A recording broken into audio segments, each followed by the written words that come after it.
Good morning dear students, कैसे हैं आप सभी। उम्मीद है आप लोग अच्छे होंगे, अच्छे से पढ़ाई कर रहे होंगे। क्लास 7 साइंस सब्जेक्ट में आज हम न्यू चैप्टर स्टार्ट करने वाले हैं, थर्ड चैप्टर, जिसका नाम है पदार्थ की संरचना। बच्चों, हम थर्ड चैप्टर में पदार्थ की संरचना के बारे में पढ़ेंगे, है ना। तो आइए देखते हैं। हम ऐसी कई विधियों के बारे में जानते हैं जिनके द्वारा मिश्रण में उपस्थित विभिन्न पदार्थों अवयवों को अलग किया जाता है, जैसे बीनना, छानना, क्रिस्टलीकरण, ऊर्ध्वपातन इत्यादि। इन विधियों में कोई रासायनिक अभिक्रिया नहीं होती। ऐसे पदार्थ जिनके अवयव किसी भौतिक विधि द्वारा अलग किए जा सकते हैं मिश्रण कहलाते हैं। किंतु सभी पदार्थ मिश्रण नहीं होते। कुछ पदार्थ ऐसे भी होते हैं जिनके अवयवों को भौतिक विधियों के द्वारा अलग नहीं किया जा सकता, उन्हें शुद्ध पदार्थ कहते हैं। तो बच्चों, यहाँ पर पदार्थ से आप लोग क्या समझते हैं, आप लोगों को पता है। मान लो हम लोग एग्जाम्पल के लिए कुर्सी लेते हैं, है ना। मान लो वो कुर्सी किनसे बना है, तो हम कह सकते हैं कुर्सी प्लास्टिक से भी बन सकता है, या फिर लकड़ी से भी बन सकता है, या लोहे से भी बनाई जा सकती है ना। तो जो लकड़ी, लोहा और प्लास्टिक है, ये क्या है, पदार्थ हैं, है ना। और हमारा कुर्सी क्या है, वस्तु है। ठीक है, तो आप लोग को पता चल गया पदार्थ किसे कह सकते हैं। या फिर जैसे कि हम लोग मान लें जो हमारा जो सोडा वाटर है ना। तो सोडा वाटर हमारा मान लो वस्तु है, और सोडा वाटर किन किन से मिलकर बना है, मान लो पानी, शक्कर, कार्बन डाइऑक्साइड, है ना। इन सब से मिलकर बना है। तो जो पानी, शक्कर, कार्बन डाइऑक्साइड है, ये क्या है, हमारा पदार्थ कहलाता है ना। और सोडा वाटर क्या कहलाएगा, हमारा वस्तु का नाम। ठीक है, तो पदार्थ मतलब आप लोग समझ चुके हैं बच्चों। अब हम देखते हैं यहाँ पर जो कुछ बहुत जैसे बीनना, छानना, क्रिस्टलीकरण, ऊर्ध्वपातन इत्यादि, ये सब क्या है, इन विधियों के द्वारा, भौतिक विधियों के द्वारा हम अलग कर सकते हैं। किसे कर सकते हैं, जो पदार्थ क्या होते हैं, मिश्रण होते हैं, है ना, मिक्स होते हैं, तो हम इन विधियों के द्वारा हम उन्हें अलग कर सकते हैं, है ना। पर क्या होता है, इन विधियों में कोई रासायनिक अभिक्रिया नहीं होती है ना। कौन सी विधि होती है, ये भौतिक विधि होती है ना। इनमें कोई रासायनिक अभिक्रिया नहीं होती है। ऐसे पदार्थ जिनके अवयव किसी भौतिक विधि द्वारा अलग नहीं किए जा सकते हैं, जैसे कि बीनना, छानना, क्रिस्टलीकरण, इनके द्वारा हम अलग नहीं कर सकते हैं, तो क्या होता है, मिश्रण कहलाते हैं, है ना। हम जिसे अलग नहीं कर सकते वो क्या कहलाते हैं, मिश्रण कहलाते हैं। किंतु सभी पदार्थ मिश्रण नहीं होते। कुछ पदार्थ ऐसे भी होते हैं जिन्हें अवयवों को भौतिक विधियों के द्वारा हम अलग नहीं कर सकते। ठीक है, उन्हें क्या कहते हैं, शुद्ध पदार्थ कहते हैं। आइए हम आगे पढ़ेंगे तो अच्छे से समझेंगे। ठीक है, अब देखिए 3.1 पदार्थों की संरचना कैसी कैसी। मिश्रण तथा शुद्ध पदार्थों को एक अन्य विधि से भी पहचाना जाता है। वह है गर्म करने पर उनका अवस्था परिवर्तन। ठीक है, अवस्था मतलब उनकी जो स्थिति होती है उसमें क्या परिवर्तन हो रहा है या नहीं हो रहा है ना। तो जब हम गर्म करेंगे तो अवस्था परिवर्तन, इससे हमें मिश्रण तथा शुद्ध पदार्थों को पहचाना जा सकता है ना। शुद्ध पदार्थों में अवस्था परिवर्तन एक निश्चित ताप पर होता है ना। शुद्ध पदार्थ कहा जा रहा है, इसमें कोई मिश्रित नहीं है ना। ये कैसे पदार्थ हैं, शुद्ध पदार्थ हैं। तो शुद्ध पदार्थों में जो अवस्था परिवर्तन होता है वो कैसे होता है, एक निश्चित ताप पर होता है ना। यदि हम उसको गर्म करें, एक निश्चित ताप दें, तो उसमें पता चल जाता है। जबकि मिश्रण में यह ताप निश्चित नहीं होता, यह उनमें उपस्थित अवयवों के अनुपात पर निर्भर करता है। शुद्ध पदार्थ दो प्रकार के होते हैं, कौन कौन से, तत्व और यौगिक।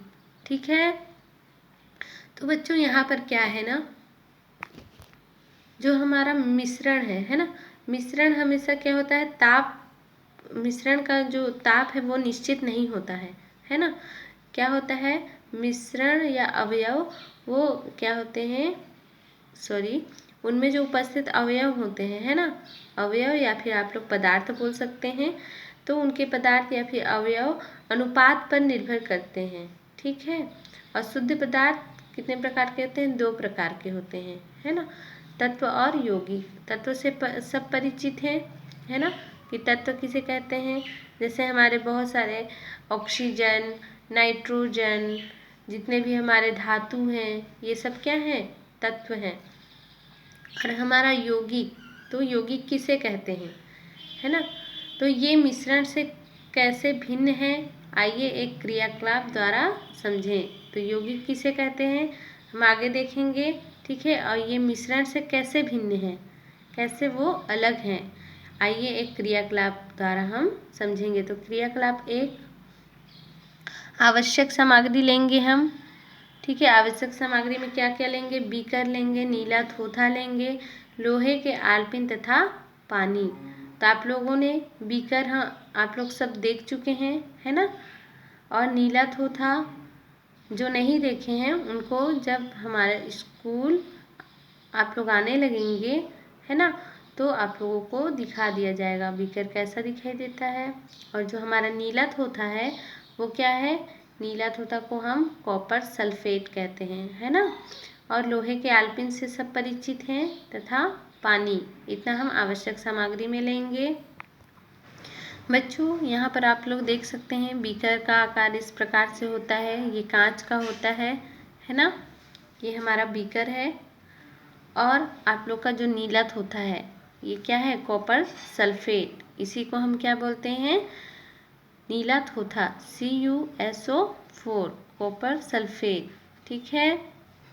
तो बच्चों हमें आवश्यक सामग्री में इतने सारी चीज़ें लेने हैं, है ना। और फिर देखिए एक बीकर में पानी लेकर नीला थोथा का विलयन तैयार करें। तो हमें क्या है, हमारा जो पानी है वो विलायक है और हमारा जो नीला थोथा है वो क्या है, विलेय, है ना। तो जब विलायक और विलेय, है ना, ये दोनों को हम क्या करेंगे, घोलेंगे, है ना। जब दोनों को हम घोलेंगे तो क्या बनेगा, एक विलयन बनेगा, है ना।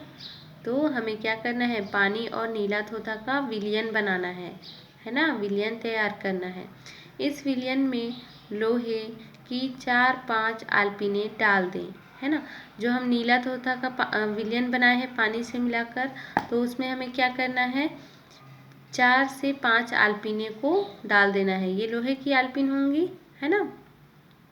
तथा विलयन को 1 घंटे के लिए स्थिर छोड़ दें, ठीक है। विलयन को हमें स्वतंत्र स्थिर छोड़ देना है। क्या आलपीन के रंग में किसी प्रकार का परिवर्तन होता है, फिर हम देखेंगे। तो आलपीन के जो कलर हैं, है ना, उनके मतलब रंग में कोई किसी प्रकार का परिवर्तन होता है कि नहीं, चेंज होता है कि नहीं, वो हम देखेंगे। क्या विलयन का भी रंग बदल जाता है। यहाँ आलपीन का रंग परिवर्तन नीला थोथा में पाए जाने वाले तांबे के आलपीन पर एकत्रित हो जाने के कारण होता है ना।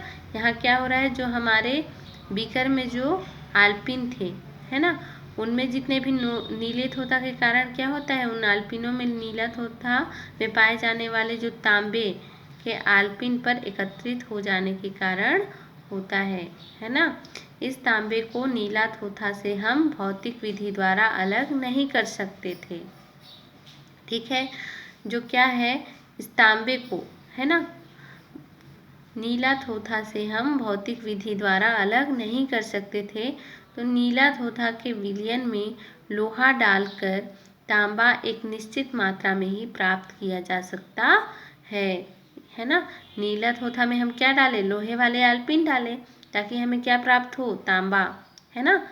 तो नीला थोथा के विलयन में लोहा डालकर तांबा एक निश्चित मात्रा में ही प्राप्त किया जा सकता है। नीला थोथा के 160 ग्राम में हमेशा 64 ग्राम ही तांबा पाया जाता है। अर्थात तांबा नीला थोथा का एक अवयव है ना। नीला थोथा का एक क्या है, तांबा अवयव है, जो उसमें एक निश्चित मात्रा में पाया जाता है। अतः नीला थोथा यौगिक है, क्या है, यौगिक है, क्योंकि नीला थोथा से हम क्या प्राप्त कर रहे हैं, तांबा, है ना। इसलिए नीला थोथा क्या है, यौगिक है। तथा यौगिक में उसके अवयव हमेशा निश्चित अनुपात में रहते हैं, जबकि मिश्रण में अवयव का अनुपात निश्चित नहीं होता, है ना। तो बच्चों यौगिक क्या है, दो या दो से अधिक पदार्थ जब मिक्स होता है, दो या दो से अधिक पदार्थ है जो मिश्रित होता है उसे हम क्या कहते हैं, यौगिक कहते हैं, है ना।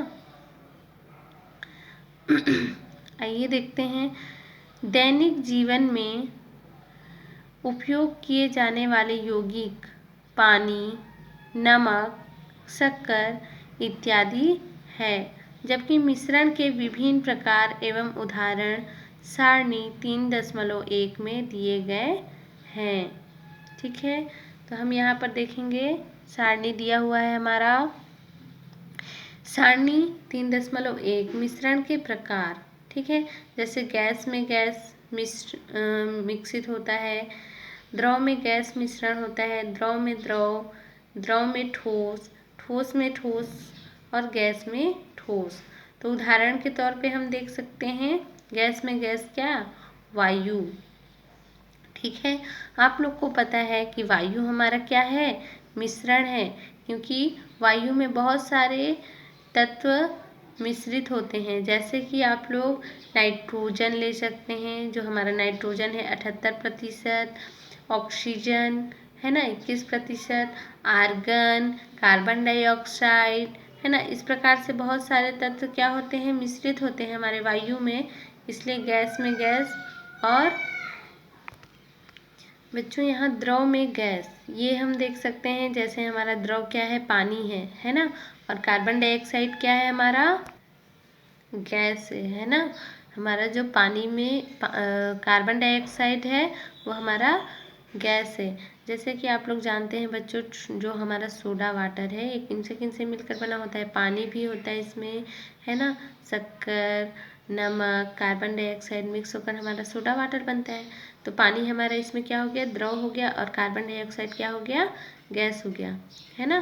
तो ये क्या है, मिश्रण के प्रकार हैं, है ना। आप लोग को पता है कि जो हम यौगिक हैं, तो यौगिक पढ़े थे, तो यौगिक में क्या होता है, दो या दो से अधिक तत्वों के संयोग से जो बनते हैं, है ना, तत्वों के संयोग से जो बनते हैं वो यौगिक कहलाते हैं। ठीक है, पर यहाँ पर क्या है, पानी एक यौगिक है। ठीक है, कार्बन डाइऑक्साइड क्या है, ये भी एक यौगिक है ना। ये तो जो यौगिक है ना, यौगिक बहुत सारे यौगिक मिलकर क्या बनाते हैं, मिश्रण बनाते हैं। ठीक है, तो यहाँ पर हम देख सकते हैं, साधारण जल में ऑक्सीजन तथा कार्बन डाइऑक्साइड, ये सब क्या है, साधारण जल में ऑक्सीजन और कार्बन डाइऑक्साइड गैस है, और जल हमारा द्रव है। वैसे ही द्रव में द्रव, जैसे नींबू का रस तथा पानी। मान लो हम शरबत बनाते हैं, है ना, तो वो क्या कहलाएगा, वो मिश्रण कहलाएगा। कैसे, क्योंकि नींबू भी हमारा क्या है, द्रव है, तथा पानी भी हमारा क्या है, द्रव है। और जो पानी हमारा क्या है, यौगिक है, और नींबू भी हमारा क्या है, यौगिक है। तो ये जो यौगिक है ना, यौगिक क्या करते हैं, मिश्रण बनाते हैं, और जो तत्व हैं, दो या दो से अधिक तत्व मिलकर यौगिक बनाते हैं, और दो या दो से अधिक यौगिक मिलकर क्या बनाते हैं, मिश्रण बनाते हैं। क्लियर है बच्चों। अब हम यहाँ देखेंगे द्रव में ठोस, जैसे हमारा जो समुद्री जल है, ये जल क्या है, द्रव है, और इसमें जो शक्कर का विलयन है ना, ये क्या है, ठोस है। शक्कर हमारा कैसा होता है, ठोस होता है ना। वैसे अब देखिए, ठोस में ठोस, मिश्र धातु, धातुएं जितने भी धातु होते हैं बच्चों आप लोग को पता है, जैसे पीतल, कांसा, है ना, और भी हम ले सकते हैं, लोहा, है ना, सोना, चांदी, है ना, जितने भी हमारे धातुएं हैं ये क्या होते हैं, कठोर होते हैं, ठोस होते हैं, है ना, सॉरी, ठोस होते हैं। और ठोस में ठोस, तो हम कहते हैं, कभी भी जब भी हम दुकानों में जाते हैं तो हमें मान लो सोना लेना होता है ना, सोने का कोई भी आप लोग को ज्वेलरी लेना रहता है, तो हम कहते हैं कि ये खरा सोना है या फिर इसमें कुछ और भी मिक्स है, कोई और धातु भी मिक्स है ना, हमेशा मिक्स होता है। या फिर हम पायल लेते हैं तो पायल में भी क्या होता है कि उसमें प्योर चांदी में भी कुछ ना कुछ मिक्स होता है, गिलेट है ना, स्टील का मात्रा उसमें, मतलब कोई और धातु मिक्स होता है ना। तो ठोस में ठोस भी मिश्रित होता है। हमारा जो छड़ आता है घर बनाने के लिए, वो भी प्योर लोहा नहीं होता है, वो भी मिश्रित धातु होता है ना। तो हम ठोस में ठोस मिश्रित धातु कह सकते हैं। अब गैस में ठोस, जैसे कि हमारा धुआं है ना, हमारा लकड़ी क्या होता है, ठोस होता है ना। पर जब वो उन्हें जलाया जाता है तो गैस के रूप में धुआं निकलता है ना।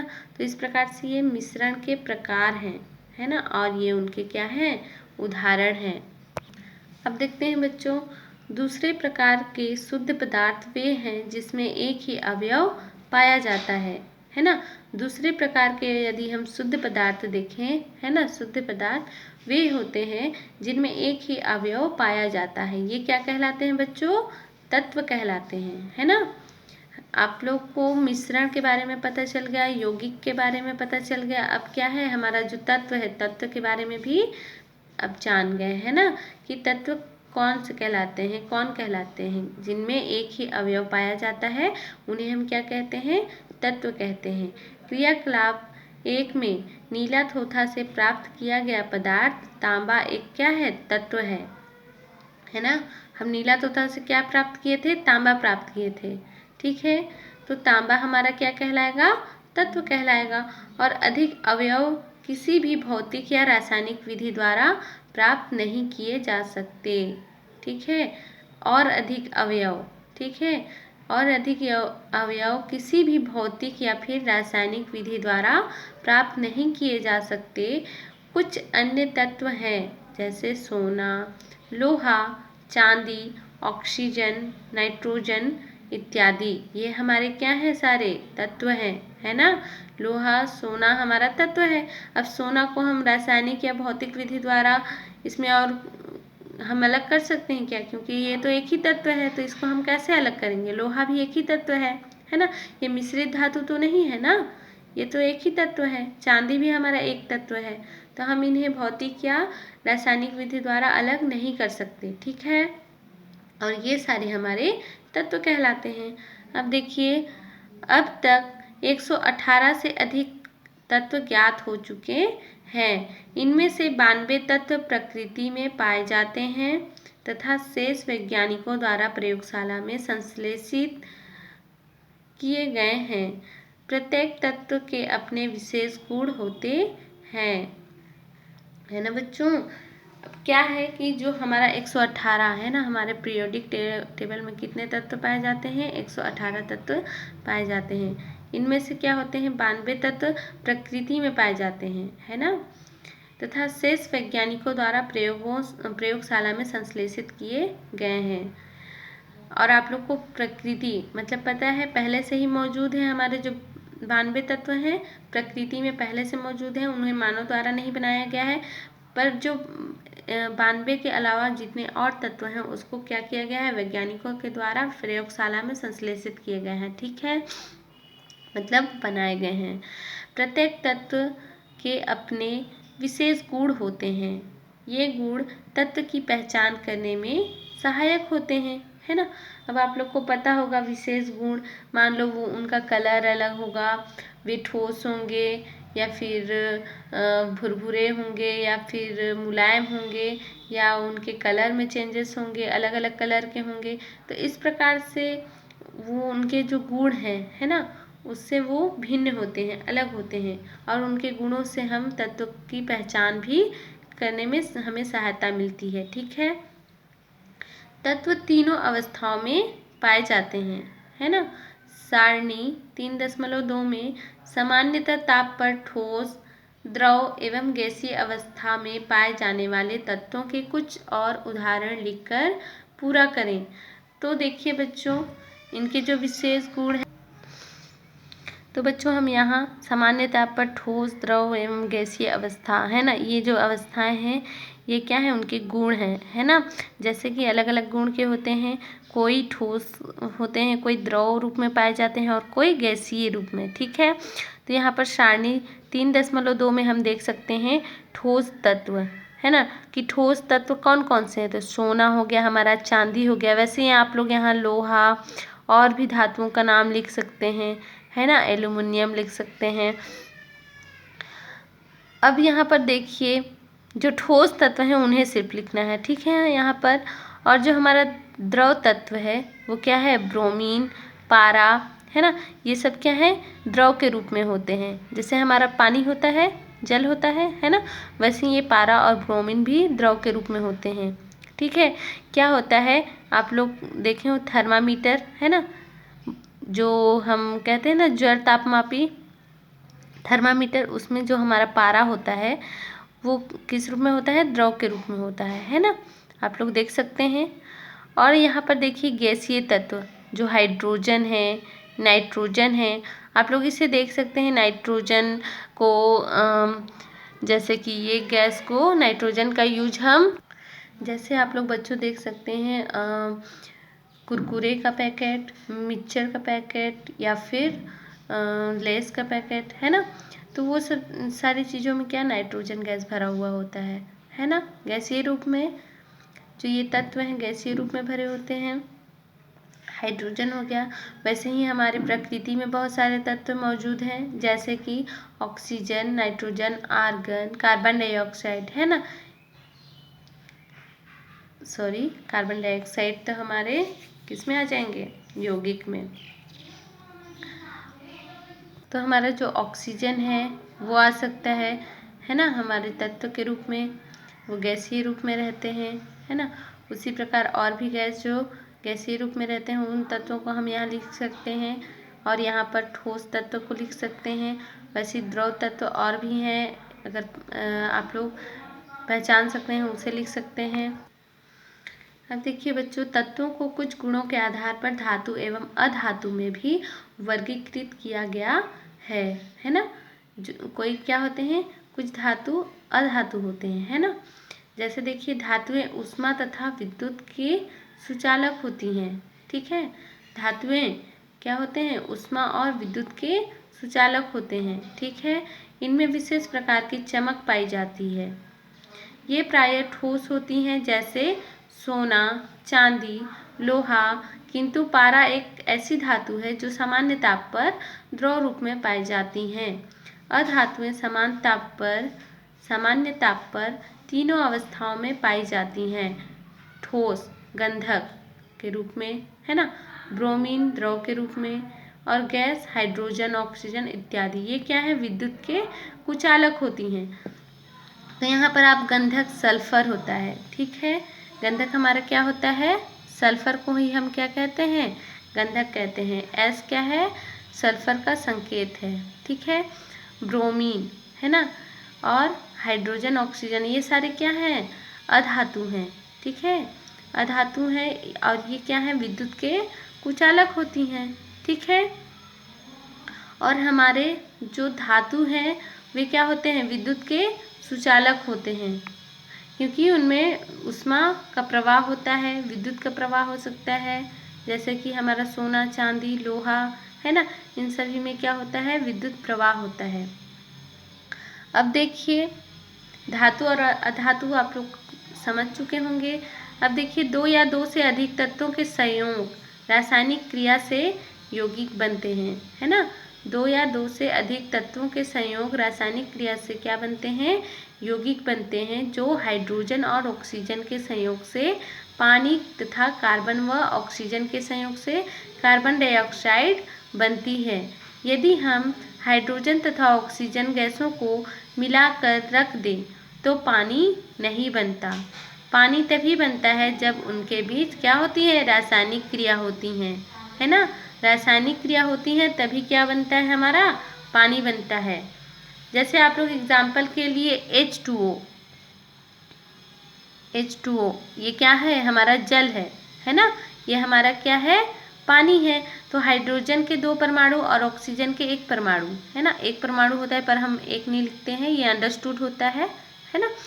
तो ये जो हमारा क्या है, हाइड्रोजन के 2 परमाणु, ऑक्सीजन के 1 परमाणु, ये दोनों मिलकर क्या बनाते हैं, पानी बनाते हैं। पर किस स्थिति में, जब इनके बीच रासायनिक क्रिया होती है तब ये पानी बनाते हैं। ठीक है। अब बच्चों हम यहाँ देख सकते हैं हवा क्या है ना। तो आप सभी को पता होगा कि हवा क्या है, हमारा तत्व है, यौगिक है या फिर मिश्रण है। हवा क्या है बच्चों, हवा हमारा क्या है, तत्व है, यौगिक है या फिर मिश्रण। आइए देखते हैं। हवा को 200 वर्ष पहले तक एक तत्व माना जाता था, किंतु वैज्ञानिकों ने सिद्ध कर दिया है कि हवा क्या है, तत्व नहीं है, बल्कि नाइट्रोजन, ऑक्सीजन, कार्बन डाइऑक्साइड और अन्य गैसों का मिश्रण है ना।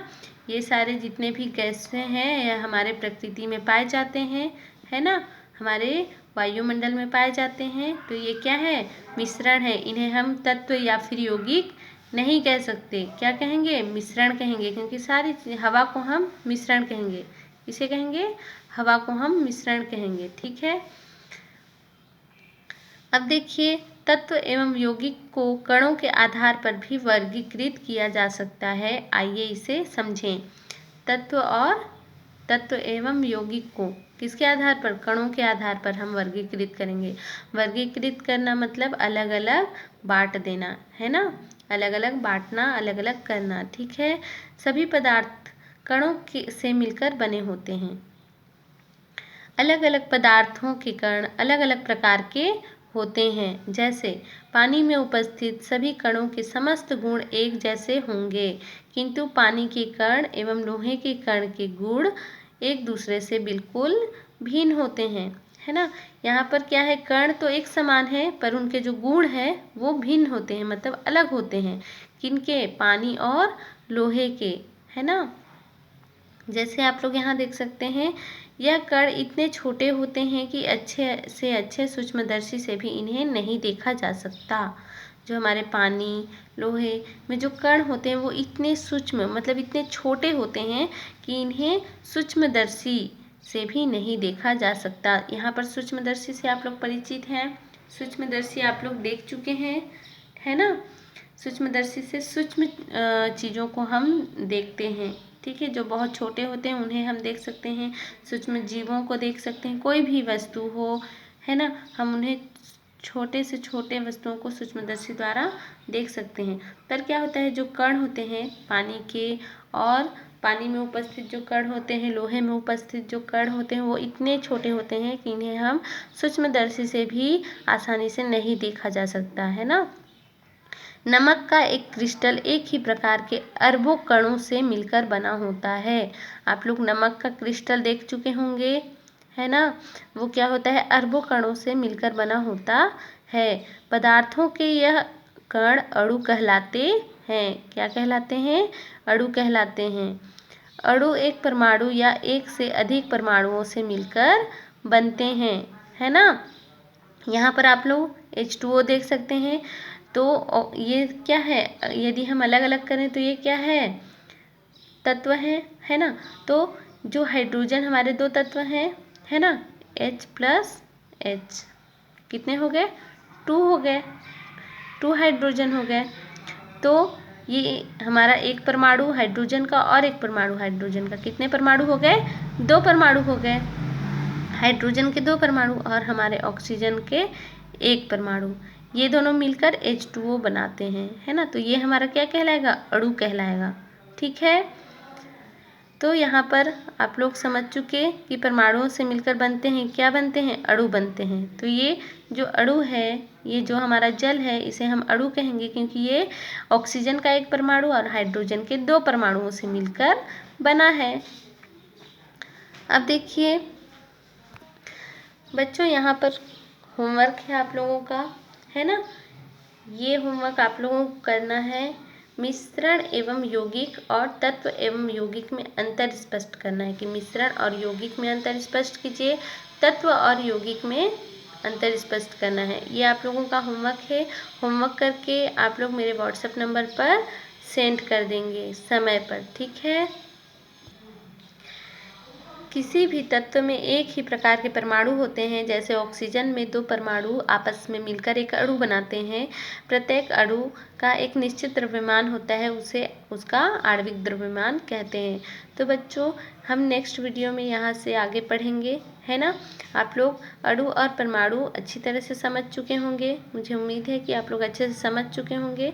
अब हम पढ़ेंगे आगे, है ना, तत्व के बारे में और तत्व के परमाणुओं के बारे में। ठीक है, नेक्स्ट वीडियो में।